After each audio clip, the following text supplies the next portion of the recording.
Hi, everyone. I'm Katie Meyer, and I am here with, Adam Feinberg.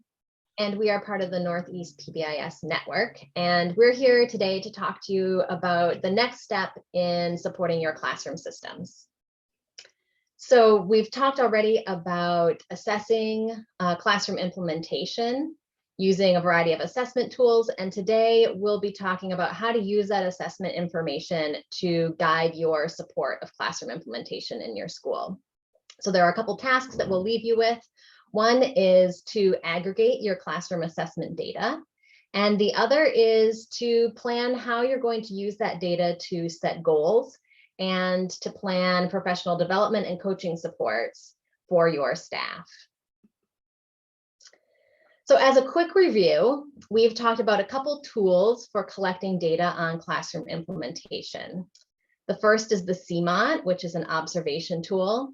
And then we've also talked about two surveys, the Classroom Interventions and Supports Self-Assessment Survey and the Self-Assessment Survey on PBIS apps. There's a classroom subscale for that. If you are looking for information on these tools, you can revisit the first video on classroom systems, check on Canvas where they're posted, or you can contact your trainer. So today we'll explore the next steps of using the data you collect with these tools to guide decision-making around professional development supports. So there are three main steps to using these assessment data to guide supports. First, you want to conduct your classroom assessment using one of the tools. Second, you want to summarize that data in a usable format that makes it easy to view and make decisions based on a graph or a table. And then third, we'll talk about using those data to set goals and plan supports. So a couple examples to share with you. First is the CMOT. So if you have conducted the classroom management observation tool and you've completed those observations across your school, you can compile that information in Excel. This one doesn't have an app that will compile the data for you. So those can be dropped into Excel and you can create a bar graph like the one you see here. It may be helpful to not only look at the school-wide average, but also to disaggregate your data by grade level to see if there are any differences across grades. And you also might want to consider how you're going to share these results with staff, both celebrations and goals. So you can see here, this team has decided to focus on number 4 and set a goal around increasing their average ratio of acknowledgement to correction from 2:1 to 4:1. Here is another example, and this one is using the self-assessment survey or the SAS, which is on PBIS apps. PBIS apps will aggregate that data for you, and so you'll just be able to sign in to review some of those survey reports.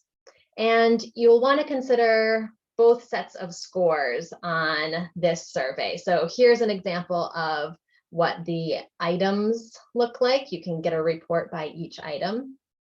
So on the left, you'll see the results from what staff feel is in place or the implementation scores. And on the right, you'll see the feedback on what staff feel like is a priority for the school. So your team can review these, and as you review them, think about, what goals would be meaningful to set as a team. This team has decided to focus on transitions between instructional and non-instructional activities because this item only received about 45% endorsement in terms of staff feeling that it was in place. So the team set a goal to get from 45% in place to 60% in place.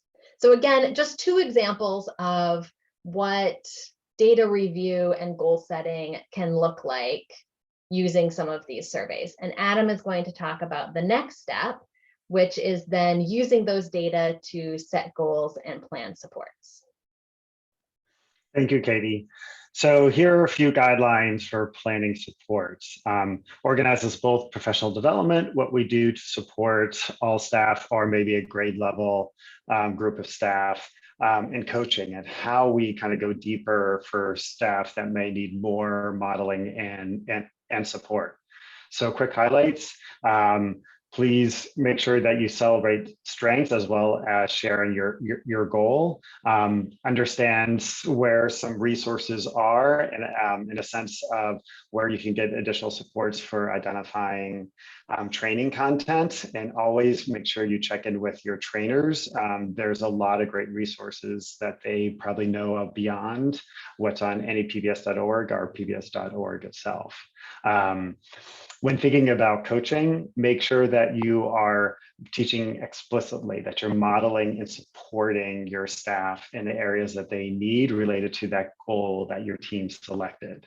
And as always, we want to acknowledge staff for practicing these various classroom features, as well as we want to collect data to make sure that we know that we're making progress in a sense of where staff are increasing their use of these classroom practices. Okay, so now's your turn to kind of work with your team and do a few things. One is, identify the classroom assessment data that you have available, review it school-wide and disaggregate by grade, identifying those strengths that you want to celebrate, as well as those need areas that you're going to review with your team to identify a goal. You're going to identify that goal and pick that practice to strengthen, and start thinking about what your professional development is going to look like, when it's going to be delivered, and by whom. In addition, additional coaching supports and what that coaching could look like to provide extra practice for those staff that need additional practice, and who's going to engage in those coaching activities and when will that occur, as well as monitoring the fidelity of this improved outcomes on increasing use of the classroom practices. And as always, please update your action plan and share it with your trainers. Thank you so much. Thank you.